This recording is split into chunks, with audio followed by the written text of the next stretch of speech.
All right, you guys. So now we're going to get into doing our punches. So first, let's double check those stances. Attention stance, closed stance, shoulder stance. Good. So first thing we want to make sure is that our hands are tight, right? If you hit something with a loose hand, you're going to hurt yourself more than the other person. So we want to make sure that our hands are proper. So when we do this, we want to make sure we roll our fingers down and then our thumb goes over to our second knuckle. This keeps the thumb nice and safe. If I'm hitting here, my thumb is going to be impacting first.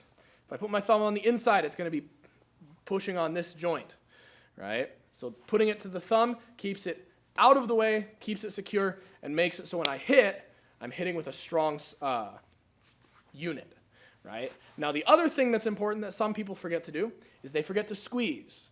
They'll just close their hand, but when your hand is just closed, this will be relaxed, and when you punch, your hand will collapse. So when you punch, you have to squeeze this tight all the way up through your forearms. And you squeeze, and that keeps this nice and solid. All right. So now from here, when we're in our shoulder stance, let's take this hand, stick this one out in front, and then we're going to pull our other hand back. This hand is going to be fingers pointed up, and then our punching hand is going to be fingers pointed down. Sorry, Sensei. Let's take a look at that really quick. Okay, turn sideways. Okay, right? So if his hand is twisted so the fingers are going down, go ahead, push. Push, push. You see it's really weak, right? But if the fingers are up, he can tighten that wing muscle and be able to drive it really strong, right? Strong, right? So this is why we do this, okay? Let's go. All right. Closed stance, shoulder stance. Let's take this hand, stick it out, check that back arm, make sure fingers are tight. Now when we're punching, we want to make sure we aim to a target that's going to do the most damage, right? And for us, our solar plexus is going to be that target. So it's going to be right here below your sternum, right below this bone right in the middle. Now you want to make sure when you're aiming, you don't go too low. If you go too low, right, then you start to hit more into the guts, right, which can be good, but when we hit, we want to be hitting to the diaphragm. And when we do that properly, that's going to knock the wind out of someone, which can be pretty terrible when you're in the middle of a fight. So we stick this arm out right in line with that solar plexus, back arm tight. Now when we punch, this hand's going to rotate first. Then we punch, hand stays upside down, right till the very end. Twist, punch. Twist, punch. Twist, punch. Twist, punch. Punch, punch, punch, punch, punch. Very good. So now, another detail we want to make sure we have is this arm has got to stay back tight when we go.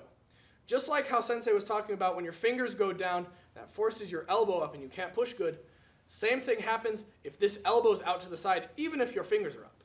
You try to push with this arm out here, right? You have bad leverage. So you want to keep this squeezed tight and push in a nice straight line. Okay, let's look at a couple other things on this. Let's turn sideways. Let's go this way. So in the punching, if this hand is loose on the side, the other person can pull it, grab it, throw you on the floor really fast. Okay? So we want to make sure that wrist is not your fingers, but your wrist is tight into your side here. The other thing is this elbow. So if this elbow is going out, it creates an opening here that the guy can come through, put his hand through that elbow and pull you down and then throw a knee in your face, right?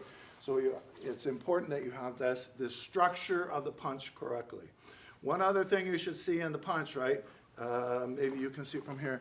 So as the punch is coming out, my elbow is coming in really close. So there's a reason for that. What if everything is gooped up? What if the guy's too close, right? And I get trapped like this. Well, when my elbow is in, it's against my chest. And I can still use it to push really strongly with my whole body weight.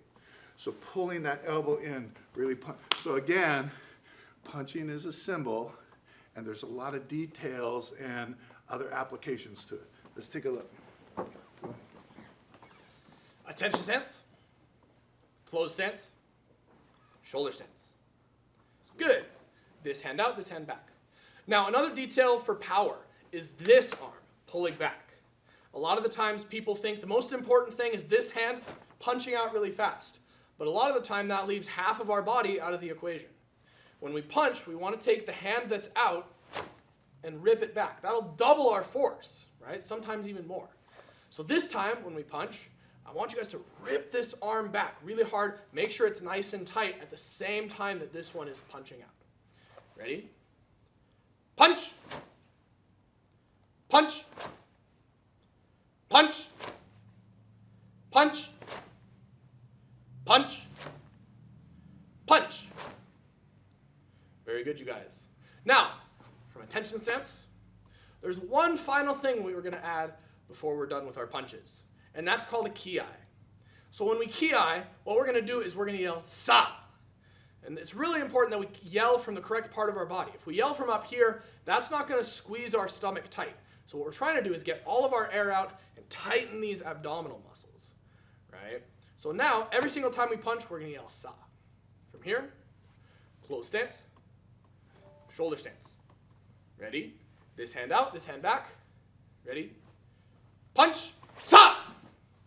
Punch, sa! Punch, sa! Punch, sa! Punch, sa! Punch, sa! Punch, sa! Very good. Attention stance. Okay, so we were talking before of the symbolism in the karate, right? So there's a lot more in a punch than just punching, okay? So we can be punching, boom, right? But we can also, let's go from this side, okay? I can also use my punch as a block, right? So if he's coming on me, bam, I can use it, punch to do the block, right, on him. Another thing that's hiding in the way that we do this technique is if he's grabbing, when we pull our arm for punching, we twist this up so now his fingers are open, bam, and I can pull this out really easily, right? That we do it in a way that they can't hold on to you very good, right? From behind, right? Right? So we can punch, and here's my elbow again, punch, right? And getting out of this grab from behind, right? You got the idea? Now, a lot of times in karate, they say, oh, they're punching like this. No, that's not, what's hiding in here is that a lot of times we would be grabbing onto somebody and pull them the same time we punch. And that allows us to have an impact that's at least twice as hard, right, as just hitting somebody, right? So there's these details, right, that can be used in other applications, right? Okay, let's go on to downward block, I think, right? Okay.